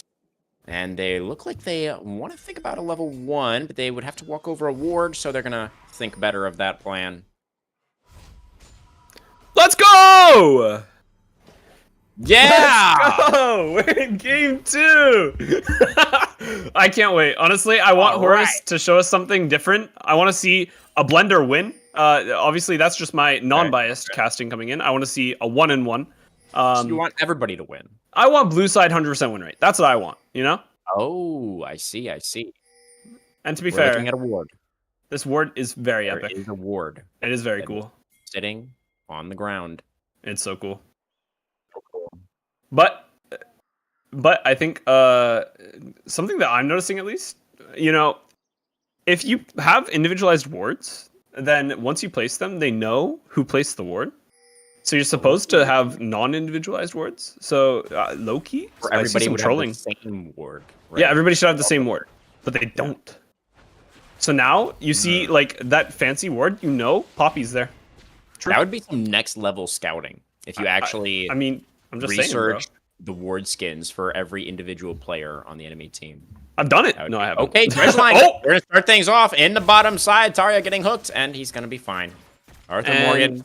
Little punishment on the back end of this one. Is the only melee character in this bot lane, right? So the Nautilus having to pick his moments very, very carefully. Yep, and you're playing melee in 2023, so you got punished hella. So that's how it works. It's actually so grim. And it looks like even though the side of Blender were in lane second, they will... Oh my god. Homeless. Off to a swimming start up here on the top side. He's got that real weapon and he's ready to use it. Gonna get the flash at level 1. What? Oxtenka is like out of this lane already. What is going on? This lane is actually crazy. What? I swear, every time that my top laner is playing against Poppy, they are the most whiny person I've ever heard. Like, Poppy is the most obnoxious champion to play against. She's ranged, she's melee. Oh, in the mid lane? Oh, got terraforming in a whole bunch of trouble. He's terraforming. He's about to be part of the earth. Indeed. There comes one more Dark Sphere. The disengage. He's running towards the wrong side of Summoner's Rift, though. This Vel'Koz. Jax? He's a long way from home. That was a flash. That was a flash key that was pressed by Yobart. He's going to land the scatter. He's got to deal with the Jax now here, though. He does get the first blood, but he's already used his flash. He's, oh, no! He's got the blast cone. Oh, it's the Syndra out of there. Look at all this time that Homeless is wasting as well. He used his own flash to try and get over. Oh, he What was that angle? He's dead. He's dead. What is going on? Morgan's dead in the bottom lane because Veli is here. He's going for the cross map gank. It's gonna be 2 for 1. And the early game, it's HRS Esports on top. I mean, just watch this replay. It's absolute mayhem. The replay wasn't even like accurate because we were just so confused. You see this flash? Oh, it's so bad. It's so sad. And then obviously we saw a little bit of bot action because of directed camera. But this Scout of the Week. Oh my goodness. What was that? So well played into the E from the Poppy, and it just looks like Horus is firing on all cylinders. Honestly. That was quite the start for HRS Esports with the momentum after game 1 as well. You have to hope that the Team Blender mental states are holding up all right, or this might be a quick game 2. Yeah, it really could be. And I mean, at least they got something back, right? J4 did his job as a J4, got a kill onto his ADC. Kaisa, one of those champions we were talking about that's absolutely absurd at the moment. And if she gets ahead, I'm sure that just gets a little bit more absurd. The absurdity is absurd, if you will. But we cannot forget that there is a Kaisa in this game. That is an excellent point, Drake. Yep. And the reality is she's ahead. She's ahead in CS. She has that huge wave coming into her as well, so she's going to be quite ahead in CS in reality. And on top of that, ahead in a kill. This is one of those things. Oh. A little bit of a dredge line. Not too much coming from that one. But I was going to say that this is one of those things where your ADC in solo queue is saying GG because the game is lost. But the reality is it's comebackable. Obviously, Horus were firing on all cylinders in that top side. They got a lot done. 2 kills on the solo trying to lanes. set things up, but no, we're fine. Continue, carry on, Drake. But yeah, 2 kills under the solo lanes is nothing to be scoffed at. It's really impactful. Actually, hang on a second. As the junglers are going to find each other in this tri-brush, go back. You're going to have to do some creative. Oh, that's a beautiful twist in advance. That's exactly what the Maokai needed to do. And the turnaround is going to be there. Hawks Tanka is running a little bit low as well in the poppies. Homeless is trying to fight him off in the 1v2. But now it's the Syndra here. Not quite enough right. Oh, it's another amazing W from the Maokai. Gobek, the stomach, absolutely smurf. And he's hungry for kills. And he will be satisfied in this top lane. Nice play there from the Horus jungler. So well played. There's no way it was intentional, right? If it was, that's insane. He saw the E come down and then he pressed W onto the J4, obviously to dodge the CC as well as just the damage, and it was pixel perfect, honestly. Also got him to safety because of the interaction where J4 obviously takes him closer to his teammate in the position that they were in. Homeless doing his absolute best to hold back the enemy member, both Poppy and Maokai, right, doing tons of damage, just smacking away, but at this stage in the game, Jax isn't doing too much damage, so really well played. Really, really well played from this Maokai. Absolutely.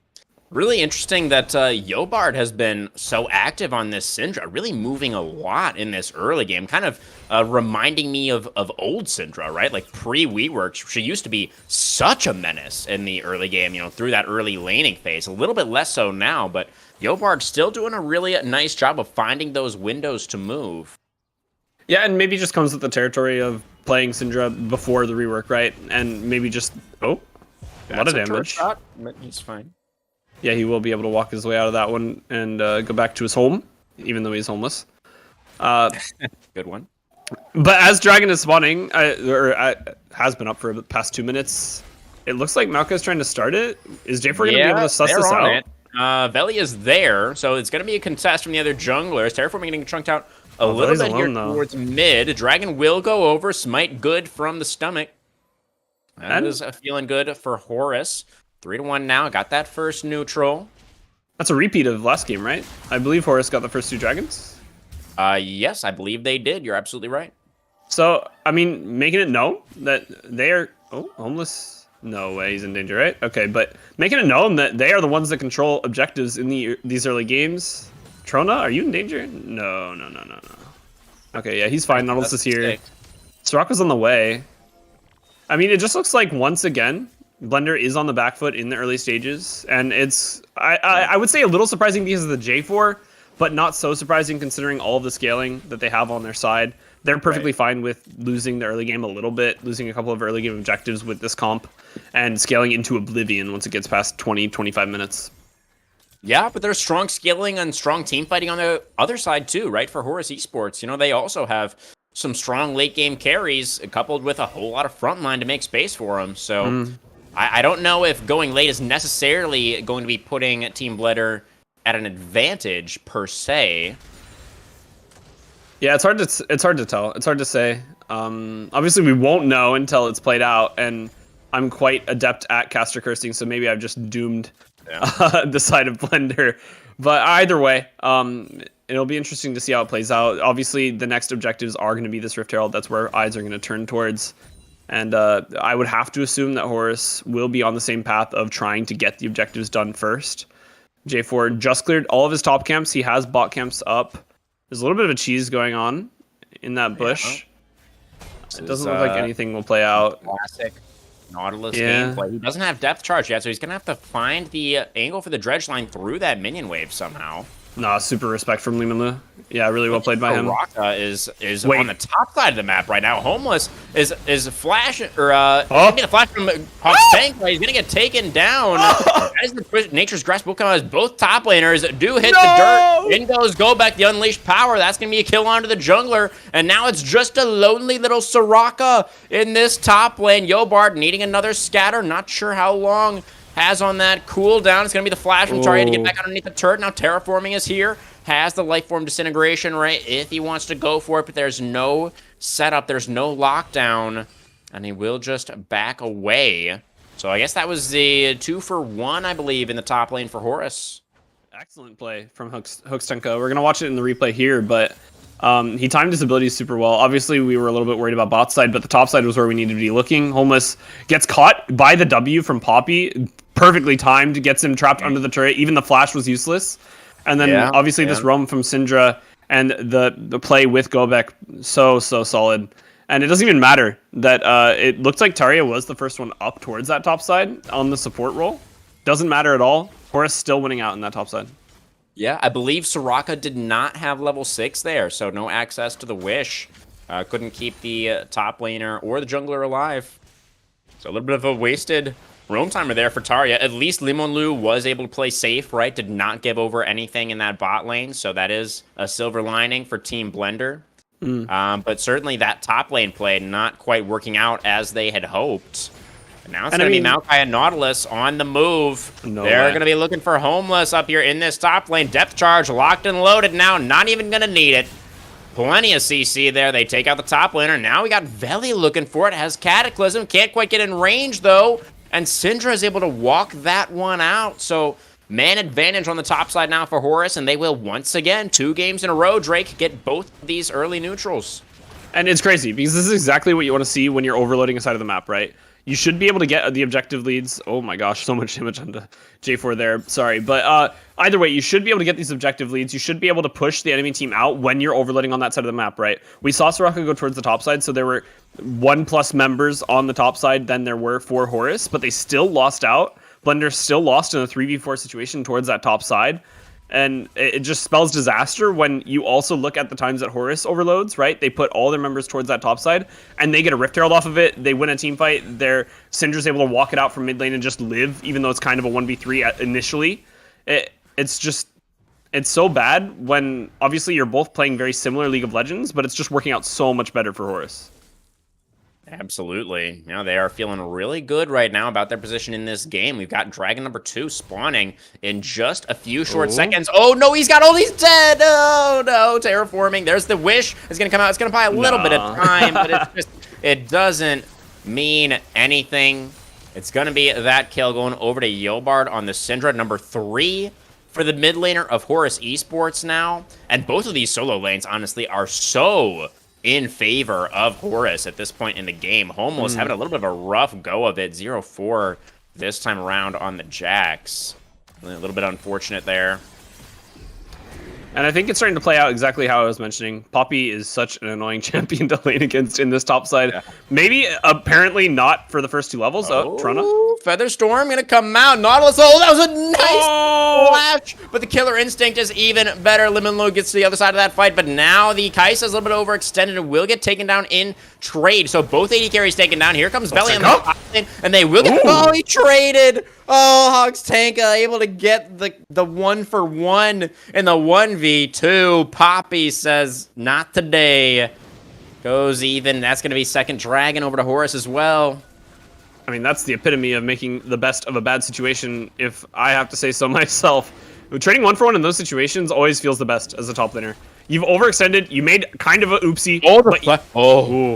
Okay. Oh, the knockup?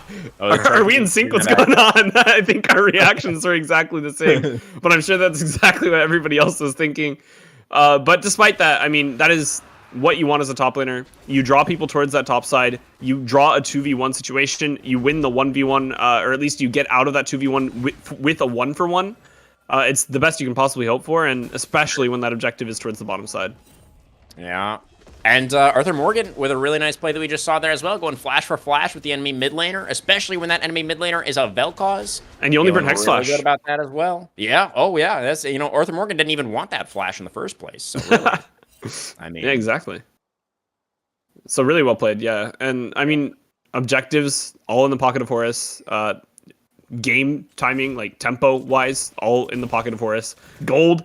The wall is so much bigger for Horus. We'll have to see if this play works out, though. Here they come. It's a poor jungle looking for it. Kai'Sa pretty fast, though. Pretty speedy. It's like she will be able to make it out pretty comfortably.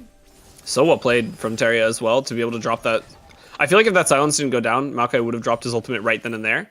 but Yeah, since had it did, flash as well. Ooh, they have this turret very, very low. They're going to be able to pressure them off the turret. The Nature's Grasp comes down onto the Kai'Sa. That's why you need a tank. You need an engaged champion with Kai'Sa. Tarja cannot soak the ultimate, and Limonglu gets taken down.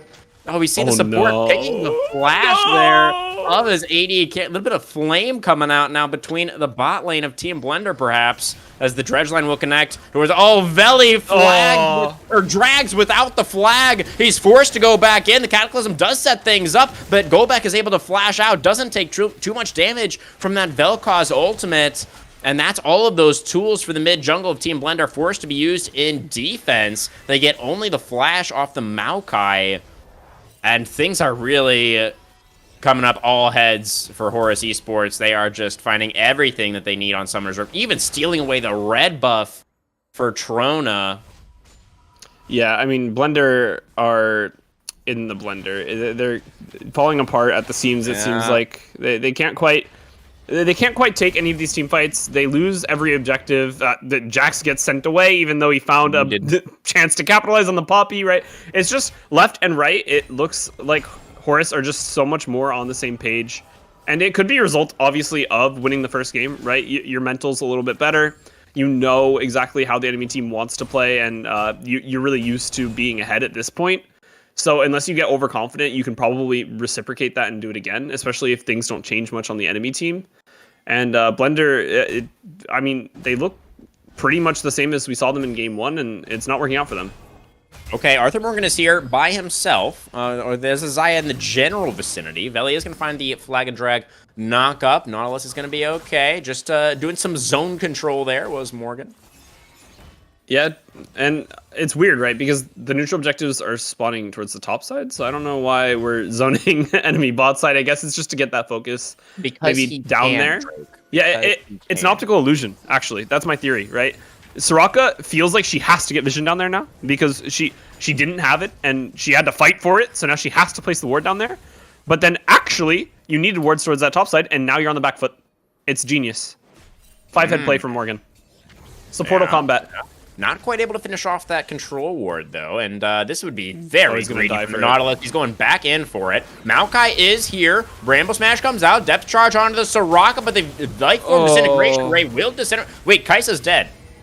There's a dead Kai'Sa somewhere on Summoner's Rift. Homeless is going to jump in with the counter-strike. Is going to get the stun. Is going to get the shutdown over to his jungler. Veli able to pick that one up off the Maokai. So we are 2 for 1 across the map in favor of Team Blender.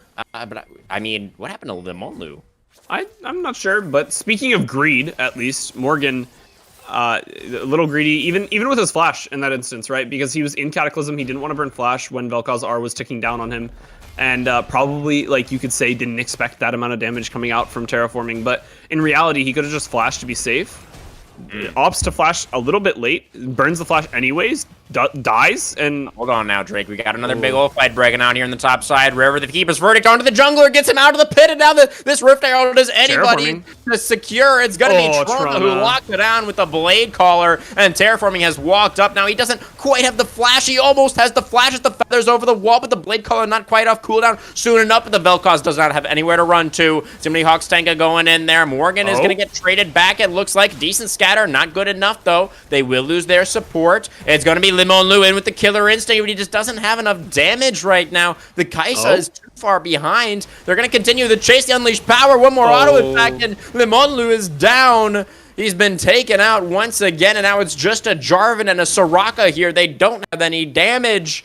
It's Jarvan with a Black Cleaver and an Aegis, and he's just going to get smashed by that tree. Gobek finds another kill for Horus. And 15-7 now on the board. They've picked up every single neutral objective this game, Drake. And it's looking like the 2-0. It's looking so grim. It looks so bad. As we speak on this, a Rift Herald's crashing in the mid lane. Another turret going down. That's tier 2 minute 19. I guess it's not too early for a stomp, but it definitely looks like it's coming up all the side of Horus. It's absolutely nearly insane. A shutout, right? There's no turrets either that have been taken by Team Blender. Like it's super grim. Only those 7 kills is all that they've been able to find at all this game. I mean, I guess the reality is that means that you've gotten a kill every time that they've gotten double kill, which means that you're still getting kills. But I mean, right now, I don't know if that's really a silver lining in the first place. There goes our ADC. It's just, I mean, it's it's a gone nice from bad punish. to worse. Limonlu didn't really have a reason to suspect that he was in danger there, right? He even had that control ward on his blue buff that was like theoretically covering for him, but just a hair too far forward was that Kai'Sa, and now it's gonna be the T1 Baron right at 20 minutes on the game clock, and there go Horus Esports straight onto the neutral. Going to be their 5th neutral objective of the game. They'll be very happy to secure that one. They will trade away the Ocean Dragon for it, though. So that will be, well, maybe or not, will actually. They or have will they? Time. It's just getting started now by Team Blender, and they have to leave. Billy knows. He's like, there's just not even close to enough time to actually take this down. We'll have to jump ship on that one. It's going to be Ocean Soul Point on top for Horus. And, is this the one we try and steal? No way. Well, that's Homeless is depth charged. He's knocked up into the air. The unleashed power available. The Jack's barely able to survive. Disintegration ray over the wall. Jarvan did go for the steal. Veli did manage to find his way into the pit. Was not able to get the smite, though. And, that scatter was pretty disgusting. Ultimately, I think if the Jarvan got over the wall, he wasn't going to live anyways. But Yobard, with a little bit of insult on top of the injury there, finds another nice scatter. 5-0 and 4 on the Syndra this game. He's got all those stacks on the Dark Seal. I didn't even realize the amount of disrupts that Horus have to be able to deal with J4, to be able to deal with Jack's dash. I guess if you really time it well, you could deal with Kai'Sa after she procs her R as well. But realistically, Maokai Q, Poppy E, Syndra Scatter of the Week, any of the Nautilus abilities, it's quite insanely difficult to be able to get onto people, and you're playing champions that really don't do anything if they don't get on top of the enemy team. So it feels like Blender, didn't really have the makings of success even from the draft. In hindsight, obviously, it's always 2020. Yeah. But as this game progresses, I feel like even turtling at this point is just so difficult.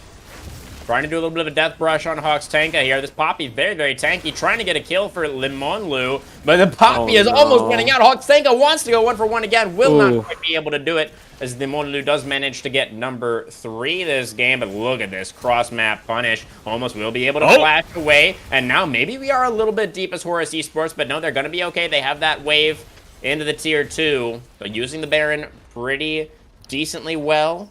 They do lose their top laner. The Limonlu is getting a little bit of gold over in that top lane to try and get himself back into the game. The gold lead is monumental for Horus Esports. They're up over 10K right now. And they still have... Well, they're running out of Baron buff, actually. Only 30 seconds left on that. So probably not going to be able to get too much more for now. To be fair, that's a kernel of hope for Blender. I mean, this is exactly what they needed. They got a huge amount of gold influxed into that Kai'Sa. She got solo turret gold. She got 600 gold for killing Poppy. She pushed a couple of waves. Morgan? He's doing a little face checking. He's going to flash away. Nice depth charge. He's going to knock up on all 3. The Unleashed Power going to take out the Soraka. The Disintegration Ray, though, will trade back onto the Nautilus, and Yobard can't get away either. A little bit of an overextension there from Horus Esports. They lose the extra man, but Hawks take us here now. Going to get the knock up. Jarvan over the wall. Not enough. Trono with the flash follow. Puts a feather in his back. And now it is a 3v3 on Summoner's Rift. Horus Esports pushing down the mid lane. It's worth. It's 100% worth. They don't have Baron anymore. You can clear the wave for free. And you traded evenly from behind. It's always worth, right? Comes the Nature's Grasp. There's the siege onto the inhibitor turret. Homeless smashed away. Nice deny there from Hawks Tanka with the steadfast presence. The inhibitor turret will stand for now. And good defense coming out right now from Team Blender. But they have no HP. Yeah, they can't defend the turret. Another wave comes in. The turret will fall in the end. But either way, I mean, that does come out heads for Blender. They found 2 kills for 2. And in this position, trading evenly is always going to be in your favor if you're behind, especially 9,000 gold, which is obviously the reality that these two teams are living in right now. With this next dragon spawning, you want to be able to even that gold out as much as humanly possible to be able to contest that Ocean Soul, or the game gets quite out of hand quite quickly. Just the sheer gold value of having a soul, and at that, an Ocean Soul is nothing to be scoffed at. Yeah, that is the next challenge for Team Blender. Just about a minute on the clock before that is going to be on the table for Horus Esports. Drake, how does Team Blender go about setting up to try and contest this objective? You know, I can't imagine they just want to give it over. It's so hard because obviously setup requires walking in, and as you can see right now, Morgan setting up vision, setting up just himself in the bottom jungle in the area. It does mean that you have to run through a Nautilus, and as the members of Horus tend to group towards that bottom side, then you have to run through all 5 members of Horus, and running through these members is pretty much a death wish. You have Poppy, who's able to cancel all of your abilities, or sorry, all of your dashes. You have so much CC from Maokai Nautilus. You have so much damage from Xayah and Syndra. It's so difficult. It really, really is. We're gonna get the knock-up onto Gobek right now, but that's the belly getting smashed back into the waiting arms. The race of Trona has plenty of feathers for that J4, and Hawks Tanka now gonna be able to push out the rest of the member. Jungler down right as the dragon is coming up, and that is gonna be all that Horus Esports needed to get themselves the Ocean Soul. I mean, that's all she wrote. That's Ocean Soul that persists into Baron spawning in about 30 seconds time. They move towards that objective. Baron angle. Yeah. Yeah. If J4 moves, obviously you're forced to 5v5, and it goes from bad to worse. And that's the reality of League, right? It is a snowball game. It is a game like chess where once you lose pieces, obviously the game gets a lot freaking harder. And that's the position that Blender are in. If they want to get out of this Blender, they need to be able to find something. They need to be able to find a mistake from Horus. And the reality is, from what I've been seeing, Horus haven't made too many of them. They really haven't. They've been playing it out very, very cleanly. And Hawks Tanka, the one player we were like, maybe there's an angle here, like maybe you can punish the top laner, has had a fantastic game on the Poppy. And yeah, it's been really everybody playing well for Horus Esports. They are coordinating well. And they know exactly how to play out their composition. And they're looking to get the 2-0 tonight, looking to find themselves at that 500 mark. A textbook. Textbook is the best way I can describe it. It looks like Horus have found their method. They found what they need to be able to do, and they've definitely executed a lot better than in the first game. Maybe the first game was a little bit more of a warm-up. It was figuring out how Blender played, figuring out how they needed to react to those plays, and they've definitely figured it out in this game. Obviously, the game isn't over yet. There are still plenty of instances for Blender to be able to find a way back in if Horus decide to overstep, but it's at what point is overstepping, like, you have to overstep, but if you can step into the Nexus, then maybe overstepping is impossible. Yeah. It's that is the question that Team Blender are going to need to find an answer to, is where is the line? Where can they fight? Jax is going to jump in. There comes the Vel'Koz ultimate. Over the top, some decent damage, but look at all of this return damage that comes out immediately. Oh my goodness. Trona just cleans them up. The power of the Sun God will shine down, and it will evaporate Team Blender off of Summoner's Rift as Trona picks up the triple to close things out. The inhibitor will follow the Nexus. Soon to follow as Horus Esports look to close out Game 2 in under 30 minutes. Incredible showing from Horus. They get one more just to put the final nail in the coffin. And yeah, I mean, this has been insane. Trona developing throughout the series, just all of Horus developing throughout the series to enable him as well as just enable themselves on the map. Eobard not dropping more than 1 death per game. It's just insane. Absolute insanity between these two teams, and definitely from the side of Horus. The rare Kaisa loss on 13-14, Drake. You don't see too many of those these days. You really don't. No, it's refreshing. It's refreshing. Right? It's like and this is, you know, yeah, it's like seeing a route loss. Yeah, sorry we weren't able to get that for you, Drake, but at least the Kaisa loss is okay too, right? Yeah, I'll enjoy it, and seeing a Poppy, a common Poppy W, pun intended. That definitely brings a little smile to my cheek, you know, a little warmth to my heart. I love seeing that happen, and Hawks Tanka obviously popping off. We said, like you said, that he might be a little bit of a weak link, maybe something that the side of Blender could capitalize on in that first game, but definitely proving why he definitely is not in this game, and proving that, we have weak side kings in this world. Oh, yeah. Really nice weak side William performance there for HRS in this one. Now, I'm especially remembering that 2v1 play when the rest of Horus was on the dragon on the other side of the map, and the Poppy was able to go 1-for-1, get that kill onto the Jax. That was really nice, and had a couple of other nice moves as well, like that actually even earlier play where Gobek was there on the Maokai, and that was a lot of Gobek doing a great job of surviving, and then HRS also doing a great job of helping protect his jungler in that instance. That was really nice. And we're seeing it on our screens right now. Oh, yeah, so this play good. right here. Yeah, so beautiful. So well played between the two of them. And I mean, it's kind of been the story of the game. It's not necessarily been the two host Tenkas playing beautifully around each other, but it's definitely been the entirety of Horus really utilizing each other very well, making sure that they could capitalize on each other's strengths and really just bring out the best in each other and in their plays. And it's just been so good to see. Even just keeping Trona, like we were mentioning, alone in that bot side had such a huge impact. And it wasn't quite, I would say, highlighted enough by us. Even in most of these team fights that are happening in this top side, Xayah is free farming the entire game. And I think it happened in the game before this as well. Ophelia is just free farming the entire game while all of the pressure is in the opposite side of the map. And it's something that I think that Horus executed on super well.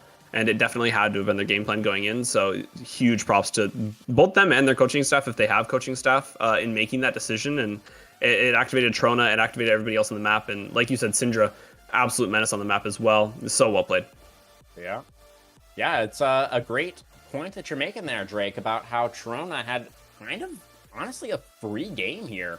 Just got to sit around and farm for most of it, and then whenever the Xayah did roll up to the team fights, it was just like cleanup crew, just like absolutely owning everybody on Team Blender, and it's sort of exemplified by the golds at the end of the game here. We can see Trona was over 4K up individually over Limonlu as the Nexus fell, so I think that does kind of speak to the point you're just making, how the Xayah had such a comfortable, early and mid game there where she was able to farm up so safely and really get into a position where she could carry the game. Is it the back-to-back POGs for Trona, Drake, or would you look elsewhere? What do you think? I don't know. It's hard, right? Because like the reality is it's the meta that we're in where ADC is just the star of the show. And it's been that meta off and on for the past few seasons, and even since I would argue the inception of League of Legends. It just makes ADC look way better than they have to play. For better or worse, I'm gonna get so much ADC flame for saying this, but the reality is, right, you play stock standard League of Legends, you farm, you get 10 CS per minute, and you did your job. And you try and do as much damage as you humanly can in a team fight, and that's it. Everything else is up to your team, like jungle presence, whether you survive in a team fight or not, that's on your team. They have to peel. That's not your job. Yeah. And it becomes a little bit I can't find the correct word right now, but it becomes a little bit misguided. It becomes hard to keep track of how good the ADC is actually playing. But when you see moments like Trona in the last team fight of the first game, when you see Trona popping off getting triple kills, you can't help but root for the guy. So, I want to vote for him in the second game, but I feel like maybe other star performances coming out of this Maokai. I feel like we didn't focus enough on Eobard. Insane performance for him, right? Yeah. Both games doing tons of damage, pulling his weight, making impacts on other sides of the map, while also obviously winning his lane. 1 death per game. This guy's a monster. HRS Gobek, obviously HRS on the top side in that second game. There's too many to pick from, and I feel like that's why we leave this up to the chat, Absolutely. Guys, that MVP vote is live now in the Discord. We just put that up a couple of minutes ago, so please head on over there, cast your vote, let us know who you think was the game to POG, or the MVP of the series tonight, rather. And if we are factoring game 1 into account as well, then I do think Trona has a much stronger case for getting those votes. So that is a thing, because the Aphelios performance was very much a carry performance from him. In game 2, I agree, it felt much more like the team was setting him up for success rather than Trona just kind of like taking things into his own hands. But did have some really nice moments as well outright on the Xayah, you know, especially that last team fight that you were just mentioning, flashing forward, you know, smelling the blood in the water and knowing that was his moment to go in and end the game in a very flashy way.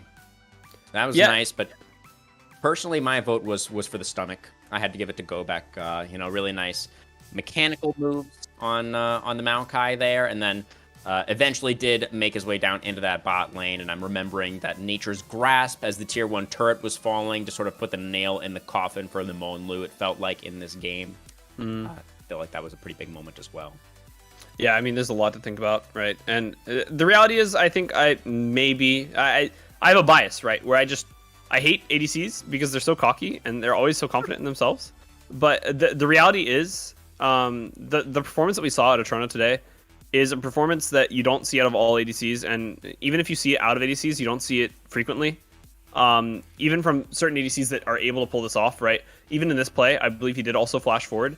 The ability to flash forward on an ADC, the awareness, as well as just the sheer, like, I don't know, the willpower, because the entire game is on your shoulders as an ADC, right? The reality is you are the person who has to do the most damage. All the gold goes to you. So you have the responsibility of the game, and you're flashing forward with that responsibility. It is so much weight on your shoulders, and the ability to do that at the correct time is just, it's something that can't be understated as a valuable asset, and he definitely showed that he had that in both games, and maybe I would give it to Toronto, you know? Yeah, I think he's got a pretty strong case. But regardless, a wonderful performances rather across the board tonight for Horus Esports, a well-earned 2-0. They do find themselves now tied for that. I believe they are tied for third now after picking up this 2-0 at 3 wins. They're going to be at, or they might even be pulling ahead alone in second, perhaps. We're checking right now for production, but while we're checking out those updated standings, Drake, do you have any final thoughts on tonight's match? Any closing remarks? I am so glad to be back in the CWL. The production is on point. It's been fantastic. I love the community. I always have. I saw A's was casting the other day. I don't know what's going on. This community is going places, man. That's all I'm saying. And yeah, having Logic behind the screen, besides when he's making memes of me and you know, showing monkeys on screen, it really fantastic. So yeah, you know, I had a great time. Good to be back. Good to see that the teams are still progressing. Div 1 getting there. I think we're 4 weeks in, something like that. Not too much longer from the season, like halfway through, right? So excited to see where these teams go and how the development just really progresses as we get closer to playoffs and finals and, you know, the more important games, you know? Of course. So just a little bit of an update for you guys. Horus with these wins, they have found themselves in third place, and Blender have moved down into fourth after suffering the 0-2. You know, they are now losing out in the head-to-head, right? So I guess that's the reason. Despite having the same number of wins, they are still below Horus right now in the standings. But very, very tight in the middle of the pack here, and still half the regular season to go. So definitely going to be exciting to see where all the teams do end up. But that is going to do it for us for now. We will be back tomorrow at, I believe, the same time, same place for some more Week 4 action, guys. Don't forget, be sure to tune in tomorrow as well. But from myself, from Drake, from Logic, from the entire production team at the Cobalt Wins League, thank you, everybody, so very much for watching. We'll see you next time. Good night.